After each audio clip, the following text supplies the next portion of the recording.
अंजना और आप देख रहे हैं हल्ला बोल जनता संवाद। आइए रुक करते हैं आज की बड़ी और खास खबर की ओर।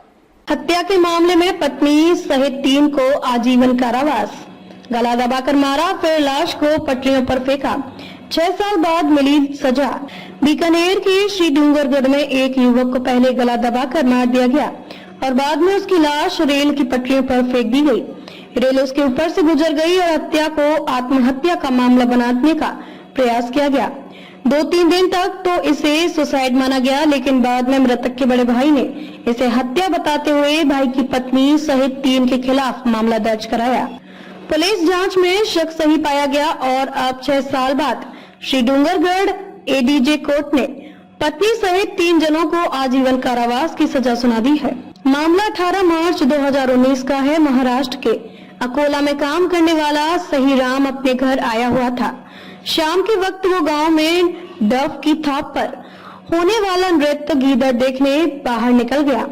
देर रात तक वापस नहीं आया। सुबह उसका शव रेल पटरियों पर शत विक्षत अवस्था में मिला। पुलिस ने उसे सुसाइड केस मानते हुए मर्ग दर्ज कर ली। वहीं सहीराम के बड़े भाई को 2 दिन बाद सहीराम की पत्नी पर शक हुआ और उसने पुलिस में हत्या का मामला दर्ज करा दिया। आरोप था कि मृतक की पत्नी इंदिरा ने अपने बहनोई शंकरलाल के साथ मिलकर सहीराम को मार दिया और बाद में शव को रेल पटरियों पर फेंका है। पुलिस की जांच में साबित हुआ कि न सिर्फ इंदिरा और शंकरलाल बल्कि उनके साथ एक अन्य रामेश्वर नामक युवक भी इस हत्याकांड में शामिल है। दरअसल जब सहीराम गीदड़ देखने गया तब शंकरलाल और रामेश्वरी उसने अपने साथ बाइक पर ले गए थे। दूर ले जाकर शंकरलाल और रामेश्वर ने उसके गले में रस्सी डालकर मार दिया। रस्सी इतनी जोर से खींची कि उसका दम घुट गया और मौत हो गई। पुलिस ने ये रस्सी भी बरामद कर ली है। इसके बाद पास ही स्थित नार सीसर गांव से गुजर रही रेलवे लाइन पर उसका शव फेंक दिया। रेल गुजरी तो सहीराम का शव कई हिस्सों में कट गया। प्रथम दृष्टया सभी को आत्महत्या का मामला लगा, लेकिन बाद में मदन लाल की एफआईआर पुलिस ने जांच की तो कई चौंकाने वाले तथ्य सामने आए। दरअसल इंदिरा और शंकरलाल के बीच अवैध संबंध थे। आमतौर पर सहीराम अकोला रहता था और इंदिरा श्री डूंगरगढ़ में रहती थी। ऐसे में इंदिरा और शंकरलाल के बीच अवैध संबंध पनपते गए। दोनों ने बीच में से हटाने के लिए सहीराम को मार दिया गया। 4 दिन से लापता बुजुर्ग महिला का नहीं लगा सुराग, परिजन परेशान। सरमथुरा न्यूज। कस्बा के भीमनगर मोहल्ले की रहने वाली एक बुजुर्ग महिला 4 दिन पूर्व लापता हो गई, जिसका आज तक कोई सुराग नहीं लगा है। घटना के बाद से महिला के परिजन चिंतित नजर आ रहे हैं। वहीं महिला की गुमशुदगी की रिपोर्ट भी परिजनों ने सरमथुरा थाने में दर्ज करवा दी है।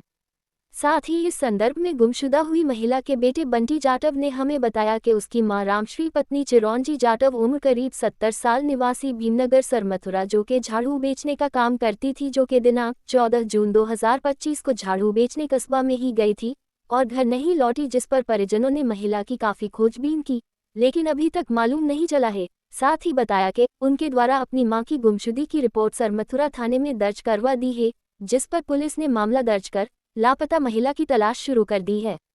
सरमथुरा से जिला संवाददाता विष्णु कुमार सोनी की रिपोर्ट। भैया क्या मामला है?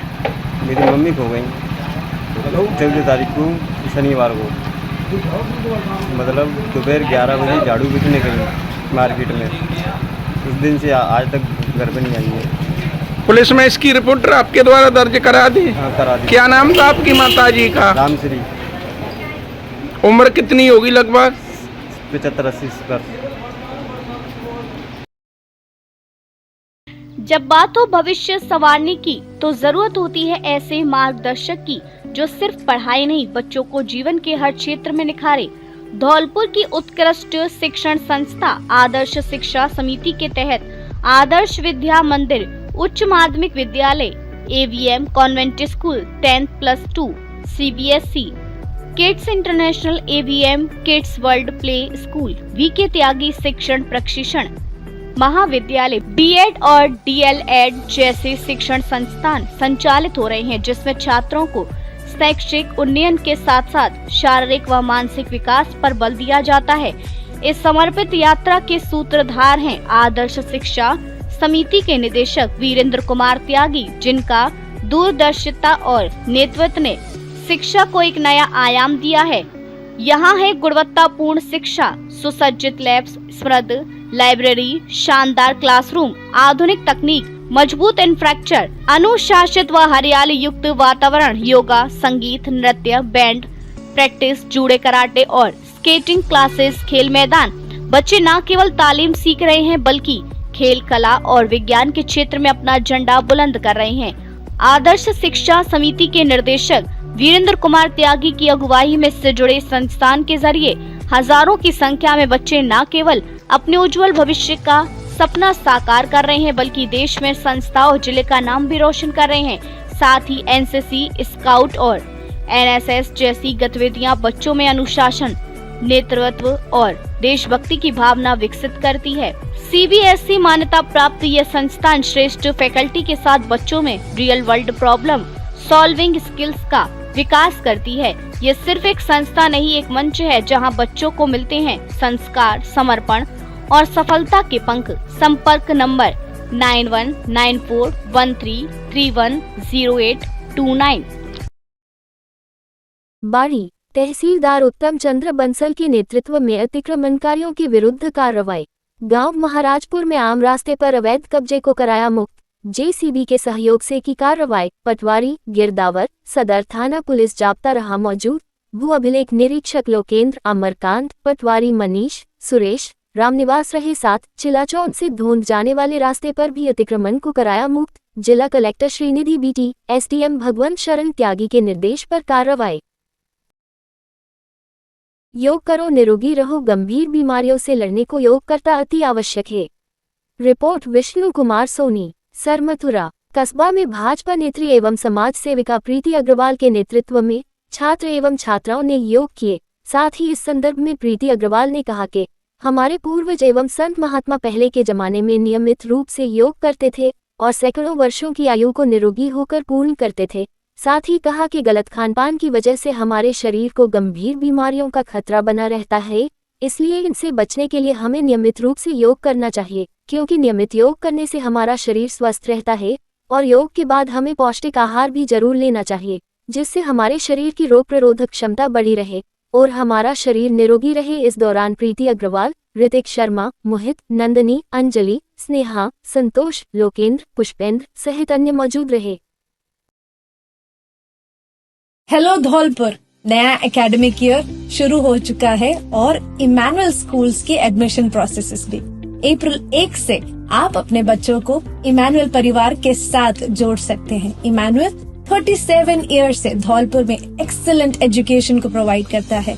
हम न ही केवल एकेडमिक एक्सेलेंस को देखते हैं पर हॉलिस्टिक और ओवरऑल डेवलपमेंट में बच्चों को, आपके बच्चों को बेस्ट तरीके से नर्चर करने की कोशिश करते हैं। Extra curricular activities, faculties, state of art facilities such as libraries, best classroom, smart TVs, auditoriums etcetera हमारे करिकुलम में इंक्लूड होता है। इसमें हम स्पोर्ट्स और अन्य चीजों को भी हम प्रायोरिटाइज करते हैं। यस, आपने सुना ही होगा कि एकेडमिक्स में हमारा स्कूल काफी ज्यादा आपके बच्चों पे ध्यान देता है। साथ ही में हम बाकी सभी क्वालिटीज को नर्चर करने की कोशिश करते हैं। साथ ही में मॉरल एजुकेशन, जो हमारा मेन मोटिव है कि इमैनुअल मिशन स्कूल हमेशा एक गुड सिटीजन्स को तैयार करे, हम उन सारे बातों को भी ध्यान में रखते हैं। मैं आप सबका स्वागत करती हूँ इमैनुअल मिशन स्कूल में। अधिक जानकारी के लिए नीचे दिए गए नंबर पर आप कांटेक्ट कर सकते हैं या फिर अपॉइंटमेंट्स के लिए आप सुबह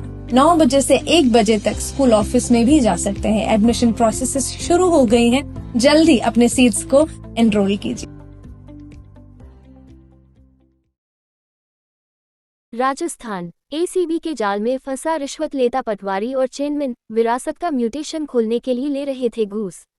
राजस्थान में भ्रष्टाचार निरोधक ब्यूरो एसीबी ने एक बार फिर कड़ा एक्शन कर 2 लोगों को रंगे हाथों दबोचा है। एसीबी ने अजमेर के भिनाई तहसील के एकल सिंगा पटवार हलके में कार्यरत पटवारी विकास कुमार और चेनमैन पन्नालाल को रिश्वत लेते पकड़ा है। जानकारी के अनुसार फरियादी से विरासत का म्यूटेशन खोलने के बदले में दोनों कर्मचारियों ने 5,000 की रिश्वत की मांग की थी। फरियादी ने इसकी शिकायत एसीबी से की, जिसके बाद टीम ने कार्रवाई की योजना बनाई।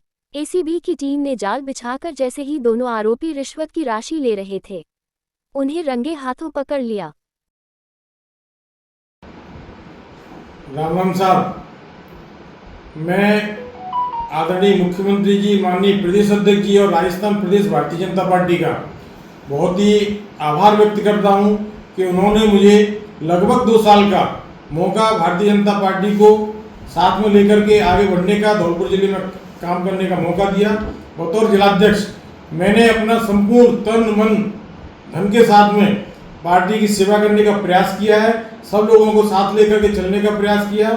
आगे मैं नवनियुक्त जिलाध्यक्ष श्री राजवीर सिंह राजावत जी को भविष्य के लिए शुभकामनाएं देता हूं और मेरी ओर से और भारतीय जनता पार्टी के समस्त कार्यकर्ताओं की ओर से उनको बधाई। मेरी आशा है कि उस पूरे जिले भर के कार्यकर्ताओं को साथ लेकर के भारतीय जनता पार्टी को नई ऊंचाइयों तक ले जाएंगे। मेरी ओर से बहुत बहुत शुभकामनाएं, मेरा पूर्ण समर्थन उनके साथ में रहेगा। लाल महला की हार्ट अटैक से मौत। गांव में शोक की लहर, पूरा परिवार जुड़ा है फौज से। 5 किलोमीटर लंबी तिरंगा यात्रा से दी जाएगी अंतिम विदाई। झुंझुनू जिले के बास नानक गांव के रहने वाले सेना के सूबेदार भंवरलाल महला की हार्ट अटैक से मौत हो गई। वे 43 वर्ष के थे और छुट्टी पर गांव आए थे। अचानक तबीयत बिगड़ने पर उन्हें बीडे के अस्पताल लाया गया, जहां डॉक्टरों ने मृत घोषित कर दिया। पोस्टमार्टम बीडी के अस्पताल में किया जाएगा। उनकी मौत की खबर से पूरे गांव में शोक की लहर दौड़ गई है। गांव वासियों और सैकड़ों युवाओं द्वारा रानासर से बास नानक तक 5 किलोमीटर लंबी तिरंगा यात्रा निकालकर उन्हें अंतिम विदाई दी जाएगी। सूबेदार भंवरलाल महला भारतीय सेना में 2 जाट रेजिमेंट से जुड़े थे। उन्होंने 28 फरवरी 1998 को सेना ज्वाइन की थी और देश भर में कई महत्वपूर्ण पोस्टिंग पर सेवाएं दी। 2 साल पहले ही उनकी पोस्टिंग लेह स्थित 5RR यूनिट में हुई थी। वे बेहद अनुशासित, कर्तव्यनिष्ठ और मिलनसार स्वभाव के अधिकारी थे। 12 जून को वे छुट्टी पर अपने गांव बास नानक परिवार से मिलने के लिए आए थे। घर पर रहते हुए अचानक तबीयत खराब हुई और देखते ही देखते परिवार के सिर से उनका साया उठ गया। भंवरलाल महला का परिवार पूरी तरह सेना से जुड़ा हुआ है। उनके पिता महादाराम महला भारतीय सेना में हवलदार के पद से रिटायर्ड हुए थे। ताऊ फूलचंद भी हवलदार के पद से रिटायर्ड थे और कुछ दिनों पहले ही उनका निधन हुआ था।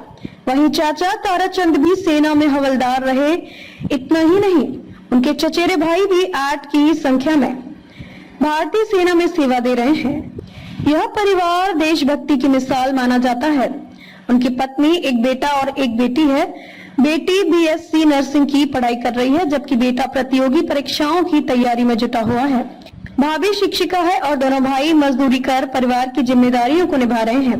गांव के बुजुर्गों और ग्रामीणों के अनुसार भंवरलाल बेहद विनम्र, सेवाभावी और समाज सेवी व्यक्तित्व के धनी थे।